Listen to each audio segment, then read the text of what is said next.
Hey Decide Your Destiny crew, thanks for joining me for another Decide Your Destiny Daily Dose. And in today's Daily Dose, I want to talk about deciding to think outside of the box of competitions. Now, what do I mean by this? In a nutshell, I mean looking at who you are really competing with. You know, a lot of times we can look at other people in our industry, we can look at, percentages, numbers, stats, where are we lining up, but I really think it's important to think outside of that box of competing with each other and healthy competition. Personally, I think healthy competition is competing with yourself. If you think about it, as a child, as you've come into this world, who did you come into this world with? Yourself. Who are you going to leave this world with? Yourself. That's the game that you're playing of life with you.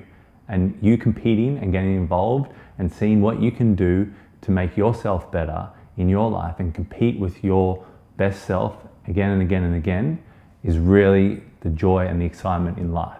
And if you think about it, it's just the natural way that we compete. If you look at how when kids grow up and maybe you're trying a Rubik's Cube or you're trying something else, or you're even walking, you're getting up, you're taking 2 steps and you're falling over. All right, great. Let me compete with my former self. Let me compete with, me bumping my head by falling over the day before. Let me get 3 steps in this time. Let me get 4 steps.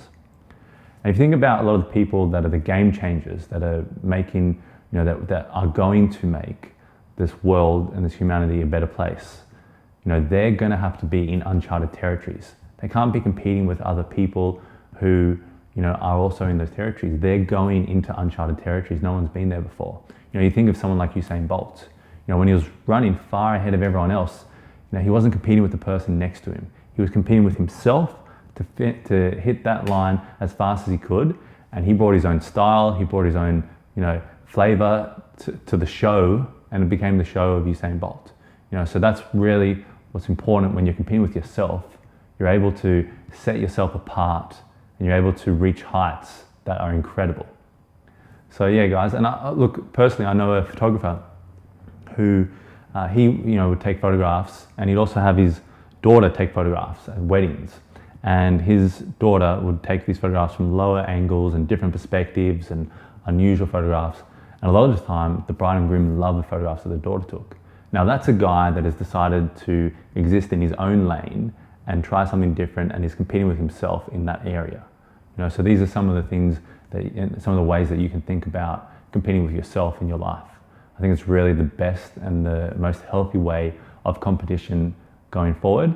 And you're not going to get let down by seeing someone, who's 40 years ahead of you and they've accomplished everything that you wanted to accomplish, And the greatest thing about that is oftentimes you get to hear authentically about some of the challenges that they had to overcome. And you realize in a lot of these stories that they really were competing with themselves. Otherwise, what are you going to do? Become a carbon copy of someone else? Anyway, thanks guys. I hope you enjoyed this Decide Your Destiny Daily Dose. Please let me know, some of the things that you're achieving as you're competing with yourself at the start of this year. I'd really love to hear from it in the comments below. And remember, as always, decide your destiny. Cheers.